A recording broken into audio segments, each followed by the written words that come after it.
I'm Stephanie Mitchell, 34, and until last Thanksgiving, I thought I knew what family meant.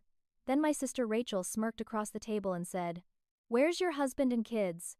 "Oh, right, you don't have any." My parents, Warren and Linda, laughed along with her, champagne glasses in hand, while I sat there burning with humiliation. For years, I'd endured these jabs at my single, childless life, smiling through the pain.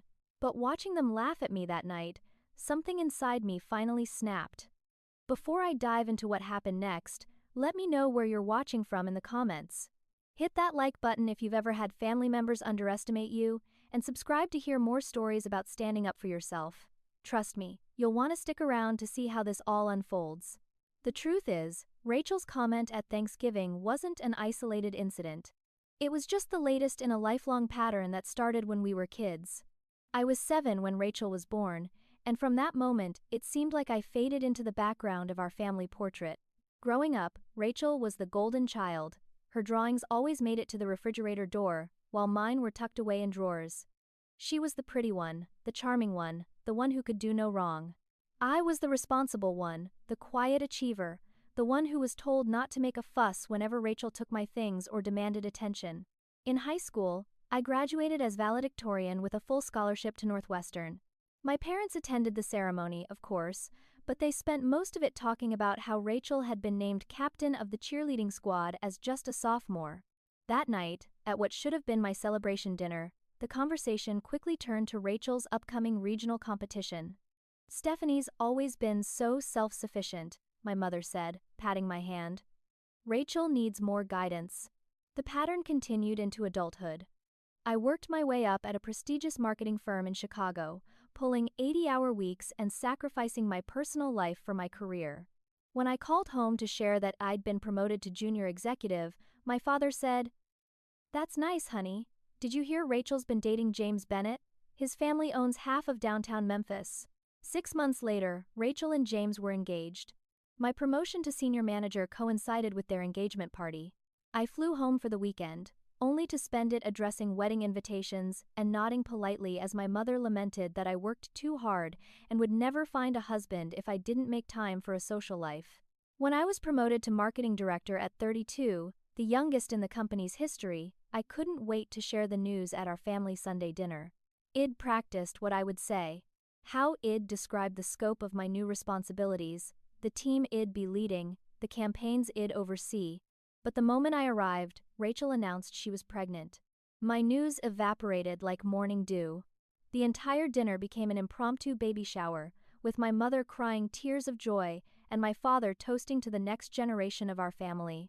No one asked about my promotion until dessert, when Rachel remembered, "Oh, Steph had some work thing to share too, right?" My mother nodded absently, patting Rachel's still flat stomach. "Stephanie's always been career-focused. Some women are just built that way." The subtle digs continued. At every family gathering, there would be pointed questions about my dating life, comments about my biological clock, suggestions that my apartment was cute but not really a home. Rachel, meanwhile, was celebrated for fulfilling the traditional markers of success: marriage, home ownership, motherhood. Just last month, at my mother's 65th birthday dinner, Rachel accidentally spilled a glass of red wine on my new cream-colored dress, a $400 designer piece I'd bought specially for the occasion. While I dabbed at the spreading stain, Rachel laughed. "Good thing you don't have kids, Steph.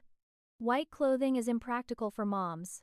So, when Rachel made that comment at Thanksgiving and my parents laughed, it wasn't surprising. It was just the final thread in a tapestry of small betrayals. I left early, claiming a work emergency. No one questioned it. Of course, workaholic Stephanie would leave a family gathering for her job. My mother texted later, "Honey, you're too sensitive. Rachel was just joking." Back in my downtown apartment, I stood at the window overlooking the Chicago skyline. Tears streamed down my face, but something else was rising within me. A steely resolve I'd never felt before. I was tired of being the family punchline, the cautionary tale of the spinster sister. As I wiped away my tears, I made a decision. It was time to show my family exactly who Stephanie Mitchell really was, and what she was capable of. 3 days after Thanksgiving, I met my best friend Melissa Cooper for our weekly happy hour at Lakeview Lounge. Melissa had been my roommate in college and knew all about my family dynamics. She'd spent enough holidays with us to witness the Rachel worship firsthand. I still can't believe they all laughed, Melissa said, shaking her head as she sipped her martini. Your sister is such a piece of work. Tell me about it. I sighed. The worst part is that they don't even see it. In their eyes, Rachel's life is perfect, and I'm just lacking. Melissa was quiet for a moment, tracing the rim of her glass. You know, my brother Brian works at Sentinel Financial, Jameis Company. I asked, referring to my brother-in-law. She nodded, leaning in closer. Brian says there are some rumors going around. Nothing concrete, but people are talking. Apparently, the returns James promises, investors are too good to be true. Brian says the numbers don't add up. I waved my hand dismissively. James has always been flashy. Rachel's constantly posting about their vacations and the gifts he buys her. That doesn't mean he's doing anything illegal. Maybe, Melissa said. But Brian's pretty savvy about these things. He said it reminds him of what happened at Madoff Securities before everything blew up. I changed the subject, but that night, I couldn't sleep. I kept thinking about Jameis' investment firm. The lavish lifestyle he provided for Rachel, the way my parents looked at him like he hung the moon. Warren and Linda Mitchell had invested heavily in their son-in-law's business, proud that James trusted them enough to get in on the ground floor. The next morning, I called Marcus Daniels, a financial journalist I'd worked with on a campaign last year. We met for coffee, and I casually brought up Sentinel Financial. What do you know about them? I asked, keeping my tone light and professional. Marcus raised an eyebrow. Thinking of investing? Just curious. They're based here in Chicago, right? Might be a potential client. Marcus stirred his coffee slowly. Between us? I'd steer clear. There have been whispers. Nothing publishable yet, but their numbers are creative. Over the next 2 weeks, I discreetly gathered information.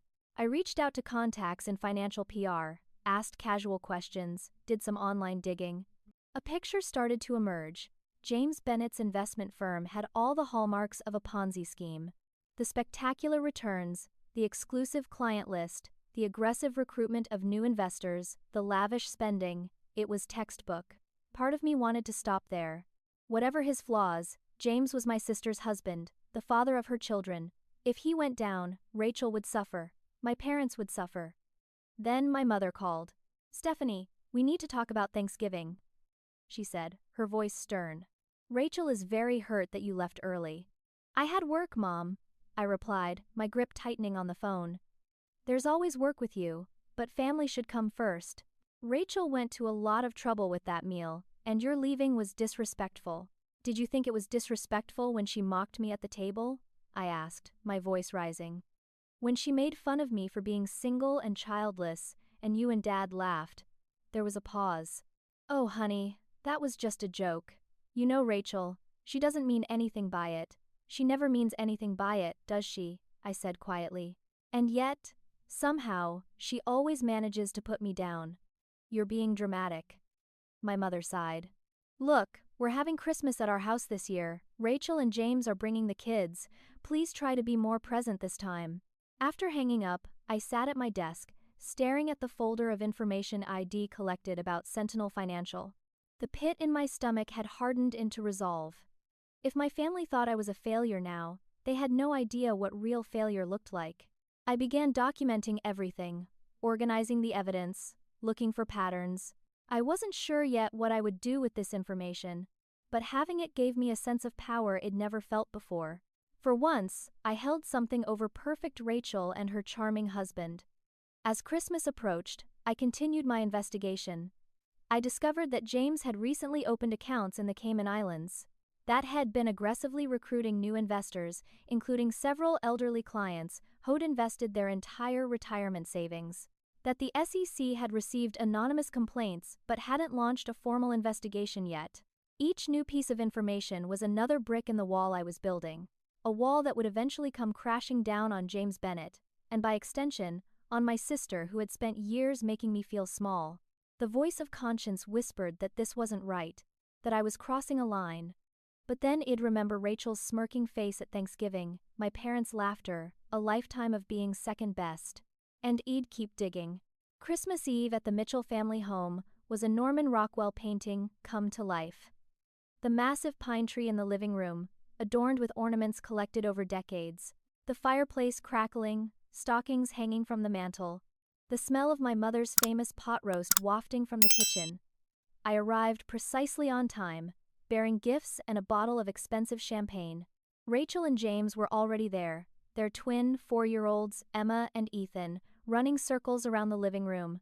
Rachel looked impeccable as always, in a red cashmere sweater that probably cost more than my car payment. James was holding court by the fireplace, regaling my father with tales of his latest business triumph. "Stephanie," my mother called, emerging from the kitchen in her apron. "Merry Christmas, honey." I accepted her brief hug, noting how quickly she returned to fussing over Rachel's children. My father barely looked up from his conversation with James to acknowledge my arrival. During dinner, Rachel dominated the conversation with stories about the twins' preschool achievements and her recent country club fundraiser. Then she turned to me with that familiar glint in her eye. "So, Steph, still working crazy hours at the office? You should really think about a better work-life balance. It's done wonders for my complexion."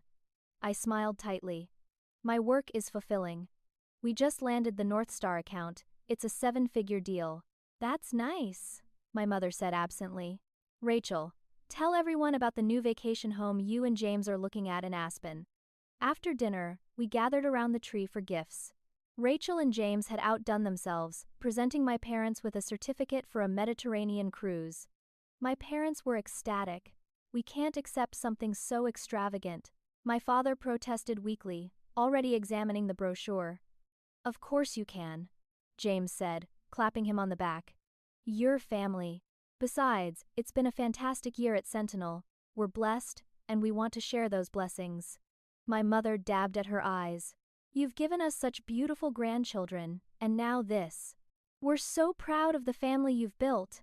My gift to them, a digital photo frame preloaded with family pictures I'd spent hours selecting and organizing, sat forgotten on the coffee table.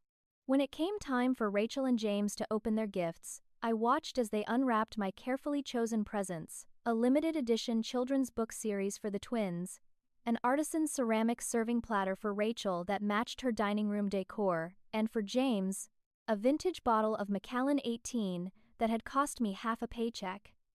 "How thoughtful," Rachel said, setting aside the platter quickly. "James, show everyone what I got you."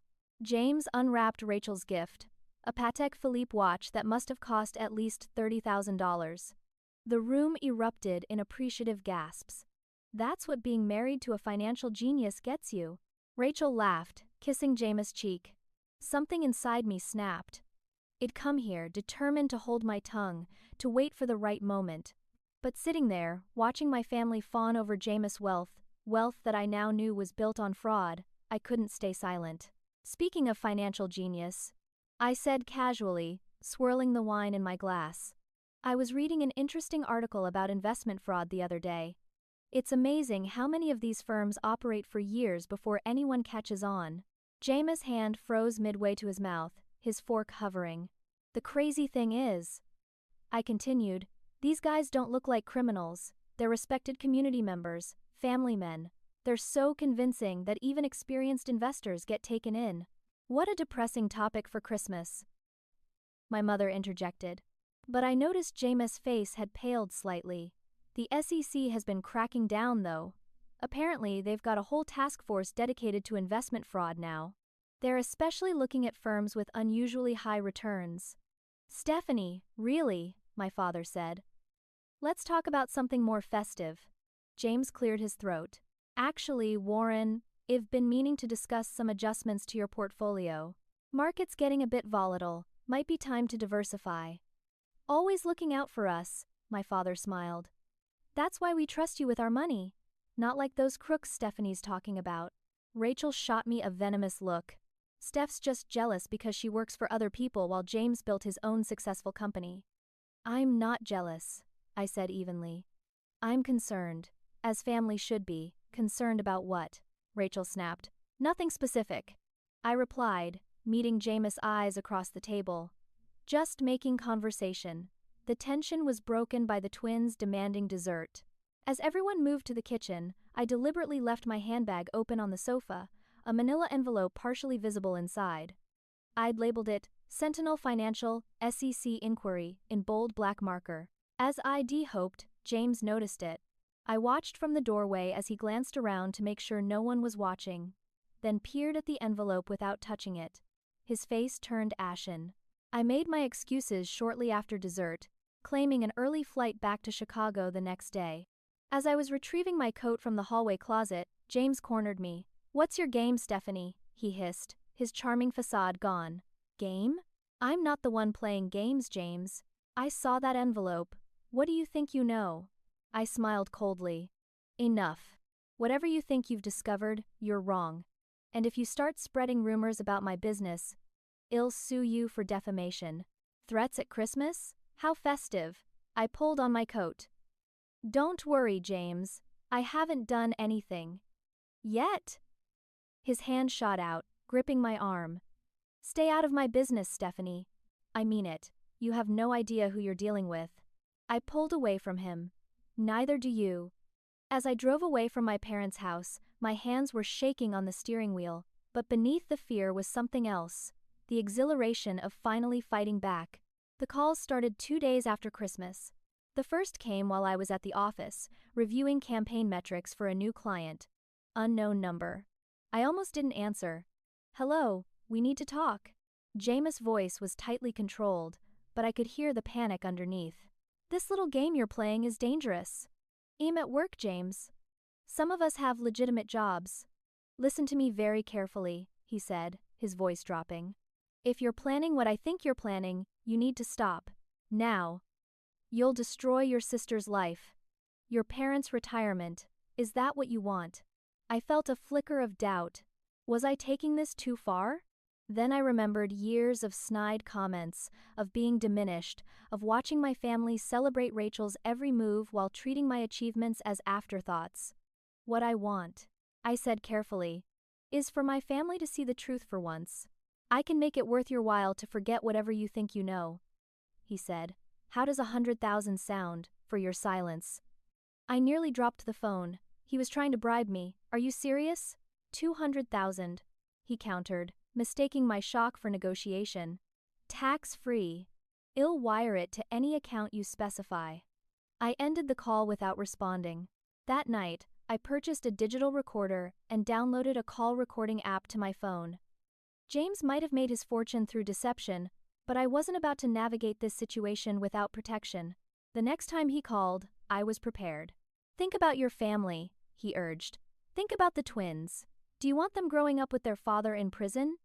You should have thought about that before you started defrauding investors." I replied, the recorder running, "I haven't defrauded anyone. My clients have made money. With returns that consistently beat the market by impossible margins." "Come on, James. We both know you're running a Ponzi scheme." There was a long pause. "What do you want?" "I want you to come clean. Return the money before this goes any further." He laughed bitterly. "You have no idea how this works, do you? I can't just return the money. It doesn't exist anymore. It's been spent, reinvested, used to pay earlier investors. Then you'd better figure something out." Over the next few weeks, I compiled a dossier on Sentinel Financial. I hired Frank Sullivan, a private investigator recommended by a colleague, to dig deeper into Jameis' business practices. Frank was experienced in financial fraud cases and knew exactly what to look for. "Your brother-in-law is running a classic Ponzi," Frank confirmed after 2 weeks of investigation. "Has been using new investor funds to pay earlier investors, skimming millions for himself. The whole operation is a house of cards." "How much longer can he keep it going?" I asked. "Hard to say. These schemes can run for years if they keep attracting new money, but eventually, they all collapse." Frank handed me a thick folder. "Here's everything I found. Bank records, investor complaints, evidence of the offshore accounts, enough to trigger a serious SEC investigation." As I reviewed the evidence, the magnitude of what I was considering hit me. This wasn't just about James anymore. My sister would lose everything. My parents, who had invested heavily with James, would lose their retirement savings. The scandal would devastate them. That night, I called Melissa. "I don't know if I can go through with this. I admitted. I wanted to teach them a lesson, but this will destroy them. The lesson here isn't yours to teach, Steph, Melissa said gently. James is the one who committed fraud. You're just considering exposing the truth. But Rachel, my parents, there'll be collateral damage. They chose to put James on a pedestal. They chose to dismiss your concerns. And honestly, if you don't report this and the scheme collapses later, even more people will be hurt. She was right, of course. But I still felt sick at the thought of what would happen to my family. I decided to make one last attempt to warn my father. I called him the next day, carefully framing my concerns as general financial advice. Dad, I've been reading about diversification. I'm worried that you and Mom have too much invested with James. It's never good to have all your eggs in one basket. Stephanie. My father sighed. Your brother-in-law is a financial expert. Hes made us more money in 5 years than I made in my last decade at the firm. I think he knows what he's doing. But what if something happened? What if there was a problem with Sentinel? What are you suggesting? His voice had an edge now. That James doesn't know his business. I'm just saying it might be prudent to diversify. Maybe pull some money out, invest it elsewhere. There was a pause. Then, Rachel told me about your behavior at Christmas. These insinuations about James' business. I thought she was exaggerating, but now I see she wasn't. You need to get over this jealousy, Stephanie. It's not attractive. After hanging up, I sat in my kitchen, staring at the folder Frank had given me. My father wasn't going to listen.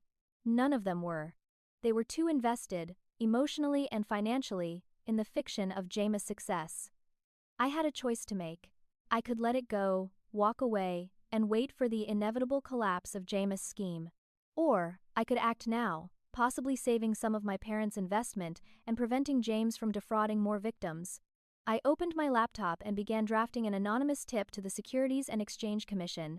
But I also formulated a plan to help my parents recover at least part of their investment before everything fell apart. The SEC moves slowly, but once they're interested in a case, they are methodical and thorough. I knew that a well-documented tip with substantial evidence would trigger an investigation, but it might take months before any public action was taken against James and Sentinel Financial. That gave me time to implement the rest of my plan. Using a public computer at the library and a temporary email address, I sent my report to the SEC's tip line, attaching key documents from Frank's investigation. I was careful to focus on protecting the investors, including my parents, rather than on my personal vendetta against James. Next, I needed to find a way to get my parents' money out without alerting James. I remembered something Frank had mentioned, that Ponzi operators are often willing to return funds to wealthy or influential investors who might cause problems. The trick was to make James believe that my parents were getting nervous about their investment without connecting it to me. I reached out to Harold Wagner, my father's former law partner and longtime friend.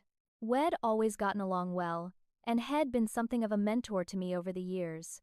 Over lunch, I carefully raised concerns about Sentinel Financial's unusually high returns. I've heard some industry chatter, I said vaguely. Nothing concrete, but enough to make me worried about Dad's retirement funds. Harold frowned. Warren mentioned they've got quite a bit invested with your brother-in-law, almost their entire portfolio. I confirmed. I tried to suggest diversification, but Dad shut me down immediately. He might listen to me, Harold mused. We've been friends for 40 years. If I express concern, purely as financial prudence, rather than any suspicion about James, that would be wonderful, I said, careful to keep my tone casual. Just a friendly suggestion from one retiree to another. While Harold worked on my parents, I focused on the media angle. Sarah Reynolds, the SEC investigator assigned to the Sentinel case, had contacted me, as the anonymous tipster, to request additional information. She confirmed that they were looking into James' operation, but warned that these investigations often took time. If there's fraudulent activity, well, find it, she assured me. But we need to build a solid case. Time was something I wasn't sure we had. The more I learned about Sentinel's finances, the more convinced I became that the collapse was imminent. James was aggressively recruiting new investors, a sign that he needed fresh cash to keep the scheme going. Using my marketing contacts, I arranged a lunch with Vince Harmon, a financial reporter at the Chicago Tribune. Over seafood pasta, I mentioned Sentinel Financial as an interesting local success story that might be worth looking into. What makes them interesting? Vince asked, always hunting for a new angle. Their returns are extraordinary, I said, consistently beating the market by remarkable margins, even during downturns. The kind of performance that would make Warren Buffett jealous. Vince's eyebrows shot up. That good? That's what they claim, I replied, emphasizing the last word slightly. You think there's something fishy? I shrugged. I'm in marketing, not finance. But in my experience, when something seems too good to be true, it usually is. Vince finished, already making notes on his phone. Thanks for the tip, I'll look into it.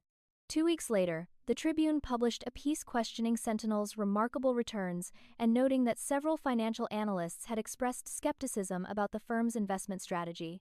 The article wasn't an exposé. It was carefully worded to avoid libel, but it raised enough questions to make investors nervous. The following Sunday, we had another family dinner. James looked haggard, with dark circles under his eyes and a constantly buzzing phone that he checked compulsively throughout the meal. Rachel, oblivious to her husband's distress, dominated the conversation with news about their latest acquisition. We've put a deposit on the most amazing vacation home in Aspen, she gushed. 5 bedrooms, hot tub on the deck overlooking the mountains. James surprised me with it last week.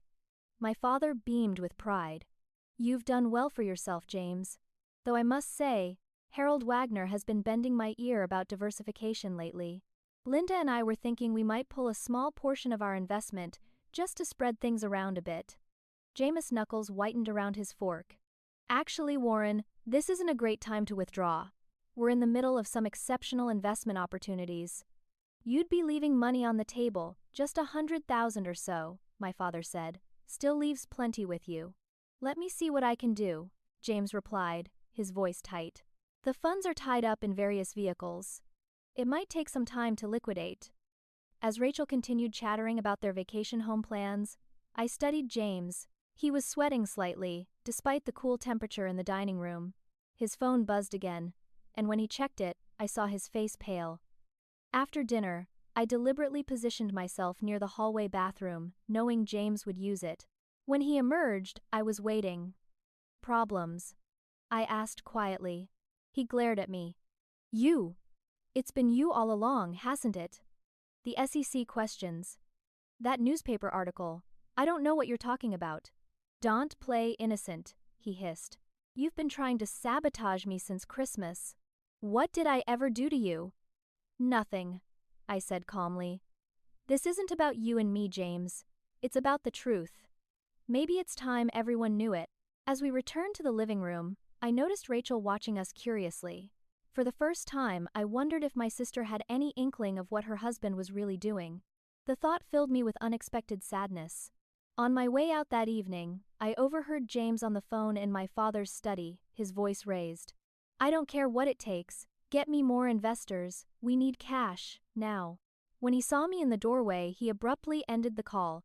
The next morning, I received an unexpected message from an unfamiliar number. It was a woman named Amber Harris, asking to meet urgently about James Bennett. Intrigued, I agreed to coffee at a neutral location. Amber turned out to be an attractive blonde in her late 20s. She fidgeted nervously with her coffee cup as she explained her connection to James. I've been seeing him for about 8 months, she said. He told me he was separated from his wife. I only found out recently that was a lie. My stomach churned at this revelation. Why are you telling me this? Because I saw you talking to him at your parents' house on Sunday. I was parked down the street. I've been trying to get him to talk to me for weeks. When I saw the way you confronted him, I realized you might be the only person who knows the truth.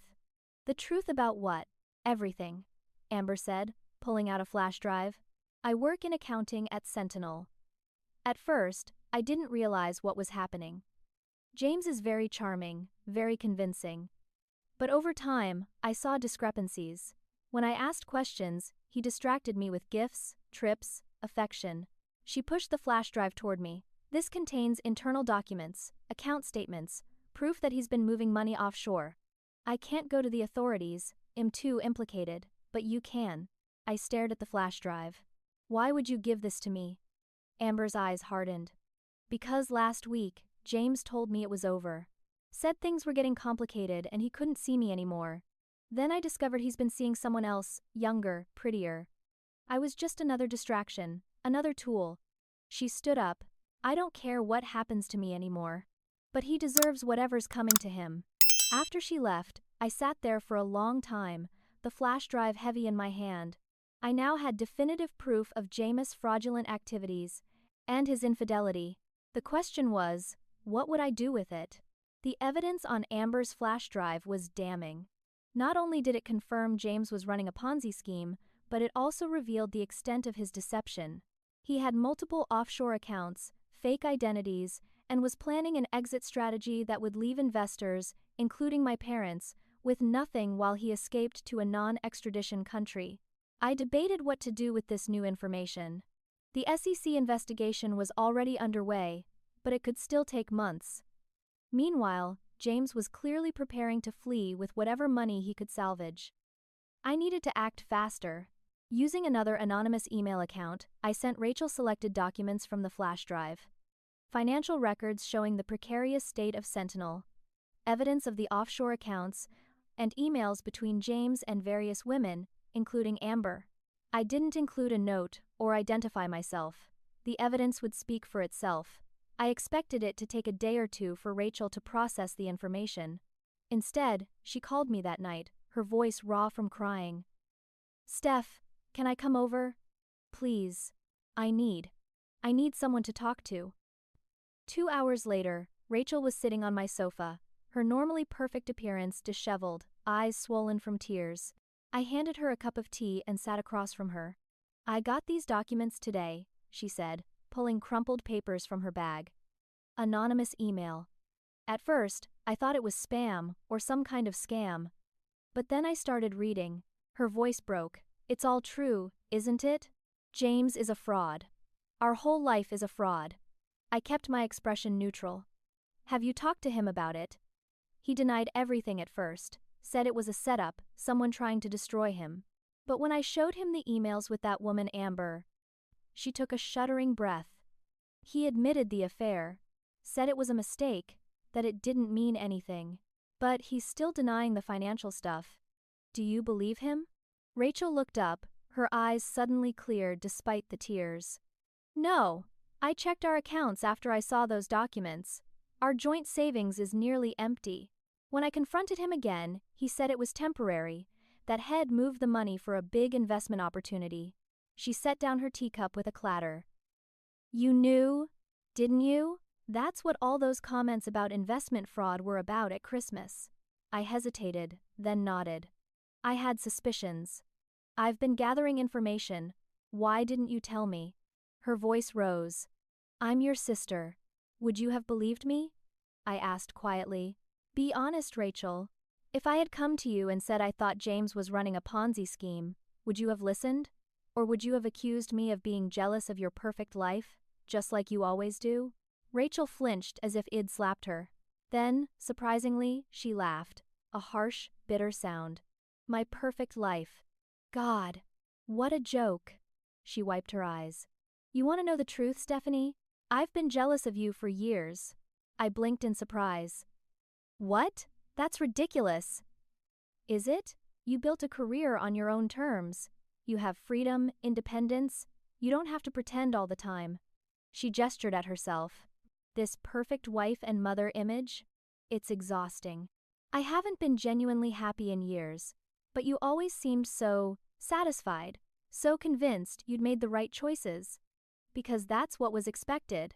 Mom and Dad made it clear from the beginning that marriage and family were the markers of success for women. I followed the script." She looked down at her hands. "And now I find out that even that was a lie. James has been cheating on me, probably stealing from our accounts. Everything I sacrificed for, the perfect marriage, financial security, it was all an illusion." I felt a pang of guilt. My plan for revenge was working better than I'd anticipated, but seeing my sister's genuine pain gave me no satisfaction. "What are you going to do?" I asked. Rachel's expression hardened.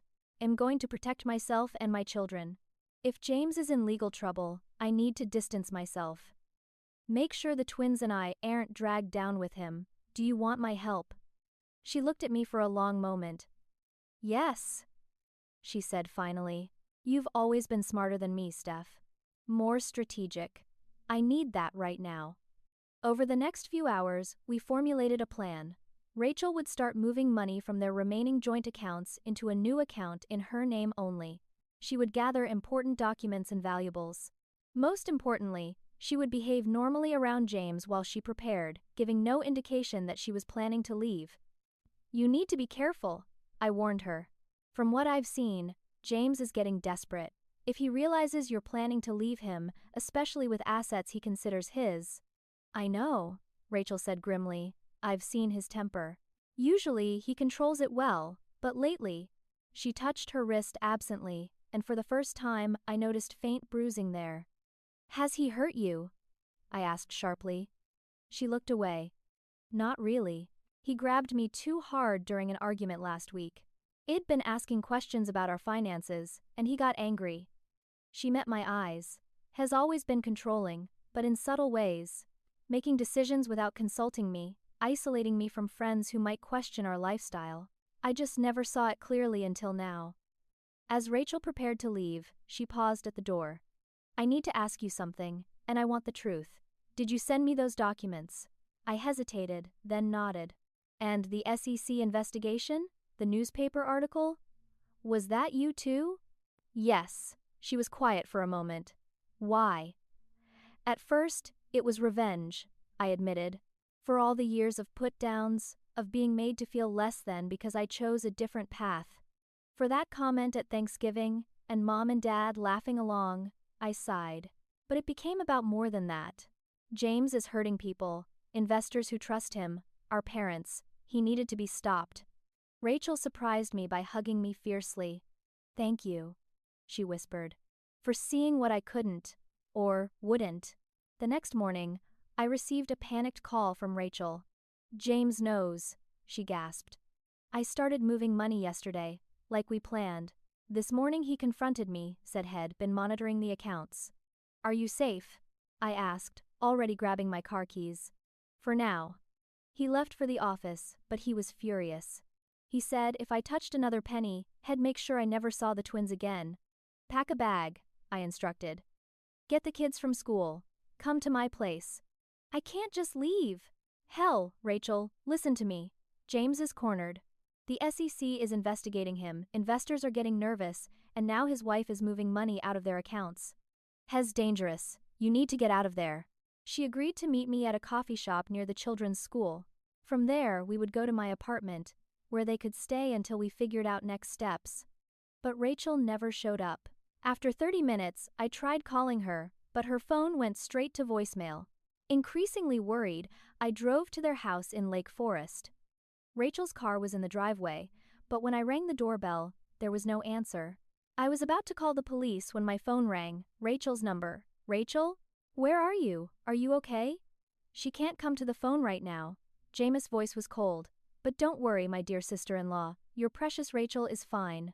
Though I can't say the same for your relationship with her after I showed her all the evidence of how you've been trying to destroy our family. My blood ran cold. James, if you've hurt her, I'm protecting her.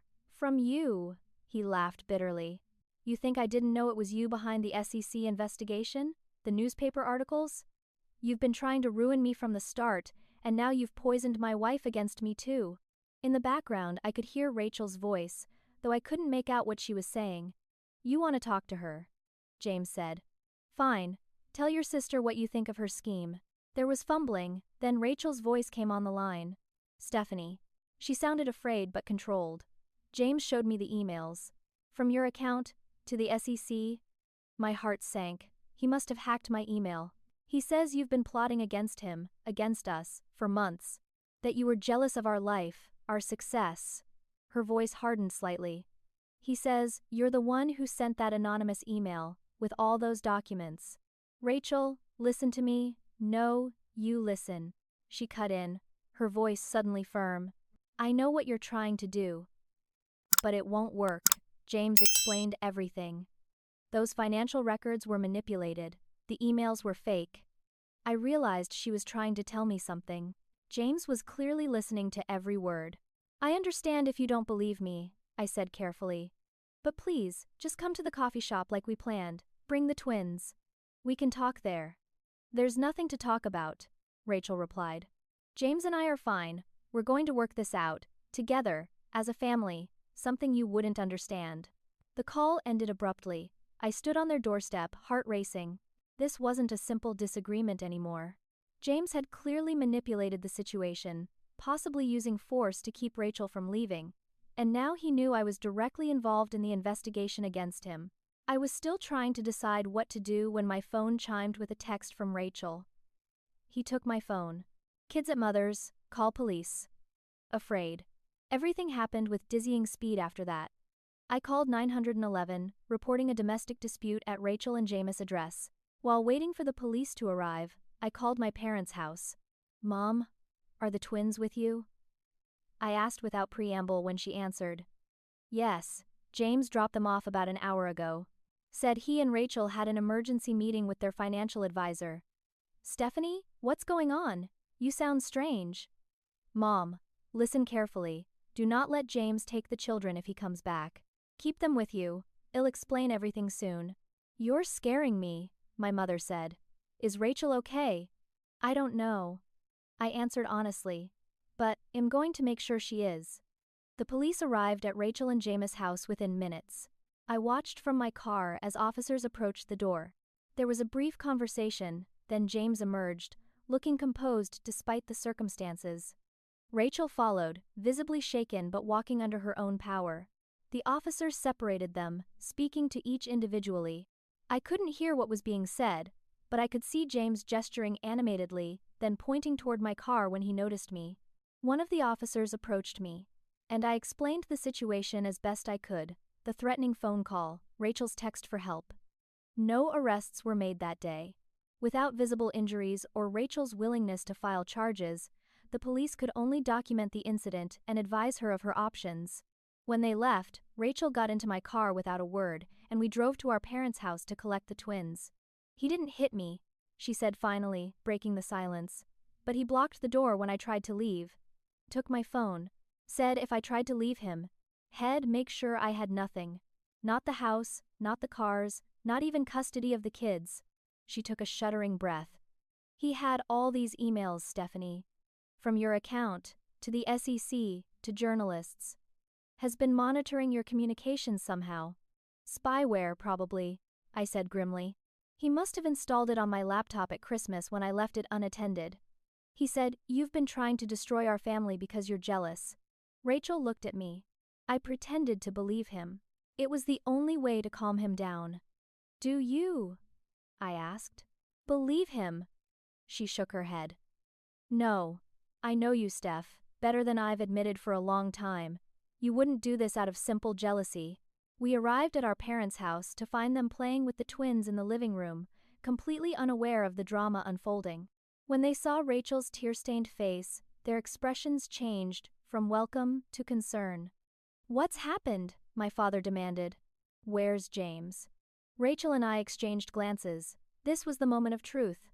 Mom, Dad, Rachel began, her voice steady despite her obvious distress. There's something I need to tell you about James and his business. Over the next hour, we explained everything. The Ponzi scheme, the SEC investigation, James' affairs, the confrontation at their house. Our parents listened in stunned silence, their expressions shifting from disbelief to anger to profound sadness. All our money, my father said finally, his voice hollow. Everything we had for retirement. It's gone. Not all of it, I said quickly. I've been working with the SEC. They're building a case, but it takes time. If we act quickly, we might be able to recover some of your investment. How long have you known about this? My mother asked me, her eyes accusatory. I started investigating after Thanksgiving, I admitted. I wanted to be sure before I said anything. I tried to warn Dad, to get him to diversify, but I didn't listen. My father finished. He looked older suddenly, diminished. I was so proud of James, so impressed by his success. I wanted to believe. We all did, Rachel said quietly. My phone rang. Sarah Reynolds from the SEC. Stephanie, there's been a development. We've issued a freeze on Sentinel Financial's assets based on the evidence you provided. James Bennett attempted to withdraw a large sum this afternoon, but was prevented by the freeze. Our team is executing a search warrant at Sentinel's offices right now. I thanked her and relayed the information to my family. It's starting, I said, the official investigation. Once that happens, it's only a matter of time before criminal charges follow. What do we do now? Rachel asked, holding her children close. You stay here with Mom and Dad, I said. You'll need to contact a divorce attorney immediately. As for the financial aspect, I've been in touch with a lawyer who specializes in recovering assets in fraud cases. He thinks we can make a strong case that you were an unwitting spouse, especially given Jameis' controlling behavior. My father nodded slowly. I'll call Harold. He'll know someone good. He looked at me, his expression a mixture of regret and gratitude. You tried to warn me, and I dismissed you. I'm sorry, Stephanie. Before I could respond, Rachel's phone buzzed with a news alert. She gasped as she read it. They've arrested James. The FBI picked him up at the airport. He was trying to leave the country. The headline confirmed it. Chicago financial advisor arrested on fraud charges. The article mentioned hundreds of millions in investor funds and one of the largest Ponzi schemes in Illinois history. My mother began to weep quietly. My father put his arm around her, his own eyes damp. Well, get through this, he said. Somehow. The next few days were a whirlwind of legal meetings, interviews with investigators, and media calls.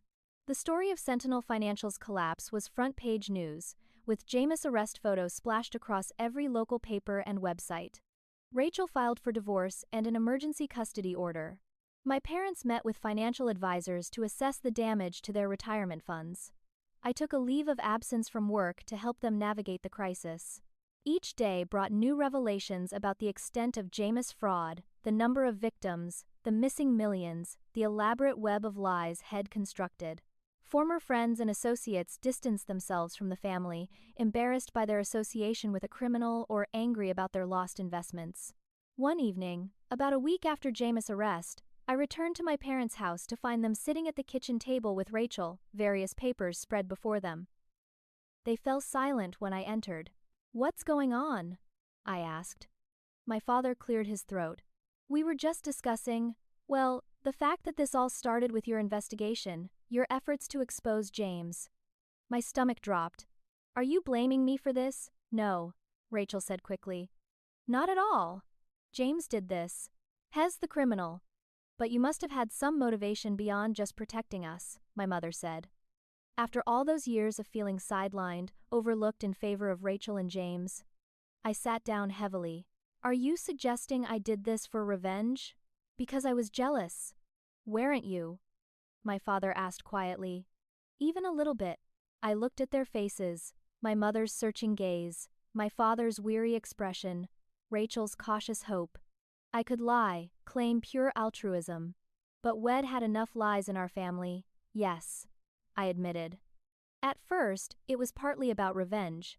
About finally showing all of you that the golden couple wasn't so perfect after all.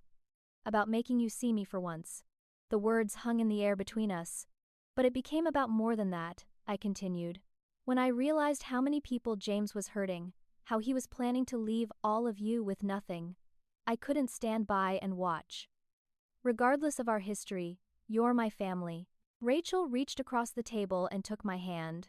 You saved us, Steph. If you hadn't exposed James, he would have taken everything and disappeared. The kids and I would have been left with nothing but shame and debt. We've done you a great disservice over the years, my father said, his voice breaking slightly. Always comparing you to your sister, always valuing the traditional path over your choices. I see that now. We were wrong, my mother added. About so many things. I felt tears welling in my eyes. After years of feeling invisible in my own family, they were finally seeing me. Really seeing me. So, where do we go from here? I asked. Forward, Rachel said firmly. Together, as a family. A real one this time. 3 months passed. Winter gave way to spring. Though the thaw in Chicago was slow and halting, much like our family's healing process. James remained in custody, unable to make the $5 million bail set by the judge. The evidence against him was overwhelming. In a surprise move, he had begun cooperating with prosecutors, apparently hoping for a reduced sentence. His cooperation helped investigators recover some assets, including funds hidden offshore. Rachel had moved into a modest apartment with the twins, using money from the sale of her jewelry and designer handbags to cover immediate expenses. Shed found a part-time job at a local boutique, her first paid employment since college. The hours were flexible enough to accommodate her children's schedules, and though the pay was modest, it gave her a sense of independence Shed never had in her marriage. My parents had been forced to delay their retirement. The full extent of their financial loss was still being determined, but it was substantial. They'd put their house on the market, planning to downsize to a smaller place. My father had reached out to former colleagues, exploring the possibility of consulting work to supplement their remaining savings. As for me, I'd returned to my job, though the experience had changed me. I found myself less driven by external validation, more focused on finding meaning in my work. I'd also started dating again, cautiously, still wary of letting someone too close. The family gathering for Easter was subdued. No lavish meal in the formal dining room this year. Instead, we ate a simple lunch at the kitchen table, with paper plates and grocery store flowers in a mason jar. The twins colored eggs while the adults made stilted conversation, careful to avoid the topic that dominated our thoughts. I was helping my mother wash dishes when the doorbell rang. My father answered it, and I heard Rachel's sharp intake of breath. Turning, I saw her frozen in the doorway to the kitchen, staring toward the front hall. "What is it?" I asked, drying my hands. "It's for you," she said, her expression unreadable. In the living room stood Rachel, looking nervous but determined. "Can we talk?" "Privately." We walked to the backyard, sitting on the old wooden swing set that had weathered decades of Illinois seasons. For a while, we just sat in silence, gently swaying. "I've had a lot of time to think these past months," Rachel finally said. "About James? About our marriage? About you and me?" I nodded, waiting. What James did was wrong, criminal, inexcusable. She looked at her hands. "But the way you exposed him, using me, manipulating the situation, that was wrong too." My defenses rose immediately. "I tried to warn Dad. I know," she interrupted. "I'm not saying you shouldn't have exposed James. He needed to be stopped. But you could have come to me first, Steph, given me a chance to understand, to protect myself and the kids before everything exploded publicly." She was right, and I knew it. In my quest for justice, and yes, revenge, I'd treated Rachel as collateral damage rather than as a victim of James' deception. "You're right," I said quietly. "I'm sorry." Rachel looked surprised at my admission. "Well, thank you." She took a deep breath. "Here's the thing, Stephanie. I'm not angry anymore. Not at you, anyway. Because despite your methods, you did what no one else was willing to do. You stood up for the truth, even when it was painful, even when it meant going against your own family. They're your family too," I pointed out. "Yes, but they've always been on my side. Even when I was wrong." She gave a wry smile. It must have been lonely, being the only one willing to see things as they really were. For the first time in our adult lives, I felt Rachel truly understood me. "It was," I admitted. "I don't want to be enemies anymore," she said. "In fact, I need your help." "My help?" Rachel nodded. "I'm starting over at 32 with 2 kids, no recent work experience, and a soon-to-be ex-husband in federal prison. I need a job, a real one, with health insurance and growth potential, something I can build a career on." "What about your boutique job?" "It's fine for now, but it's not sustainable. I can't support the twins on that income forever." She looked at me directly. "You have connections. You know people in marketing, in PR, maybe there's an entry-level position somewhere." "I have a business degree, you know. It's gathered dust for years, but I was actually good at it." I considered her request. Rachel was asking for help, not a handout. She wanted to rebuild her life on her own terms. "I might know someone at Miller & Associates," I said. "They're looking for a junior account manager. The hours are reasonable, and they have good benefits. Rachel's face lit up. That would be amazing. I'll work my ass off to prove myself. I know you will. I smiled at my sister. You're stronger than any of us realized, even you. We talked for another hour, making plans for her interview, discussing how she'd handle childcare, transportation, the practical aspects of working motherhood. For once, we were speaking as equals, as adults with different but valid life experiences. As we walked back toward the house, Rachel stopped and hugged me impulsively. Thank you, she whispered, not just for the job lead, for saving me from a life built on lies. Inside, we found our parents sitting at the kitchen table, their expressions grim. What's happened? I asked, alarmed. Your father's not feeling well, my mother said. His chest. We think it might be his heart. My father waved away her concern. It's just indigestion. We're going to the hospital, Rachel said firmly. Now, no arguments. While Rachel helped our father to the car, my mother pulled me aside. This strain. It's been too much for him. The financial loss, the public humiliation. He blames himself. It's not his fault, I said. James fooled a lot of people, but Warren feels he should have listened to you. She touched my arm hesitantly. We both should have. At the hospital, we learned that my father had indeed suffered a mild heart attack. The doctor assured us that with medication, lifestyle changes, and cardiac rehab, his prognosis was good. But the scare had shaken all of us. In the waiting room, while my father underwent tests, my mother broke down. I don't know how we're going to manage, she sobbed. The medical bills, on top of everything else. Well, figure it out together, Rachel said, surprising me by taking charge. Stephanie and I have been talking. We have a plan. She outlined our discussion about her career prospects, then turned to me. And Stephanie's going to help us navigate the victim restitution process. The prosecutors think they can recover a significant portion of the investor's money. My mother looked between us, bewildered by our sudden alliance. When did you two start working together? Today, I said, smiling at my sister. But I think we make a pretty good team. We always did, Rachel said softly. When we were little. Before.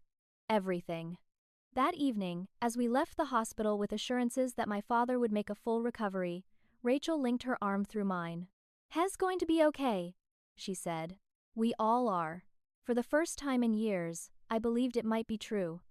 6 months later, we gathered for Thanksgiving dinner, a very different celebration from the one that had set these events in motion a year earlier.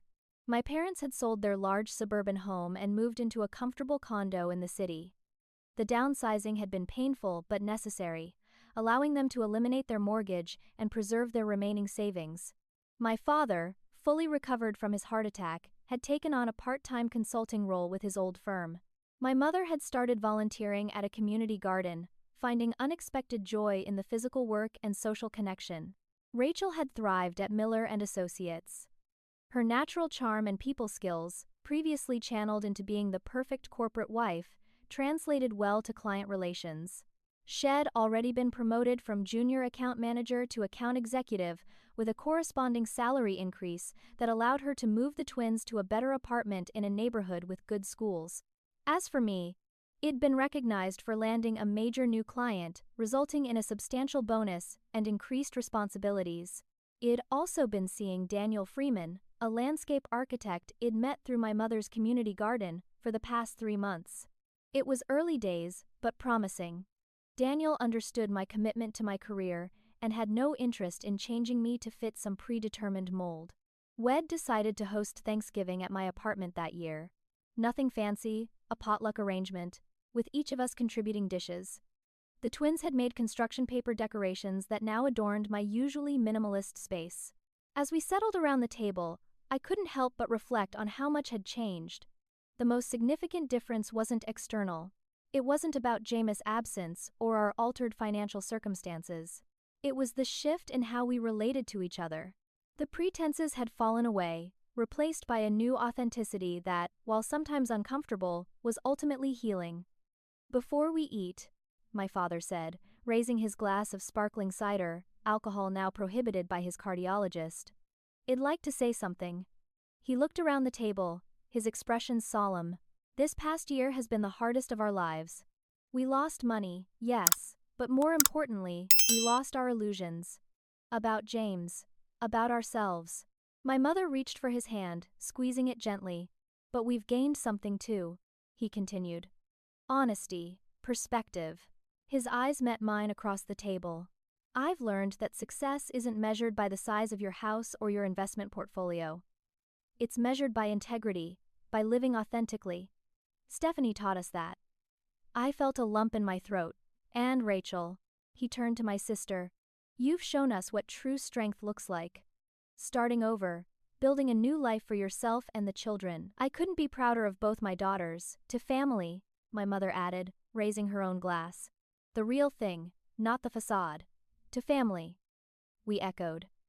As we ate, the conversation flowed naturally, without the undercurrents of competition and comparison that had previously defined our gatherings. Rachel shared stories from her new workplace. The twins chattered about school projects. My parents discussed their plans to travel modestly now that my father's health had stabilized. Any news about James? My mother asked cautiously, when the twins were occupied with dessert. Rachel nodded. The sentencing is next month. His cooperation reduced the charges somewhat, but he's still looking at 15 to 20 years, she sighed. The divorce will be final around the same time. The kids and I are going to see a family therapist to help them process everything. How are you feeling about it all? I asked her. Relieved, mostly, she admitted. There's sadness too, of course. For what might have been if James had been the man I thought he was. For the father my children have lost.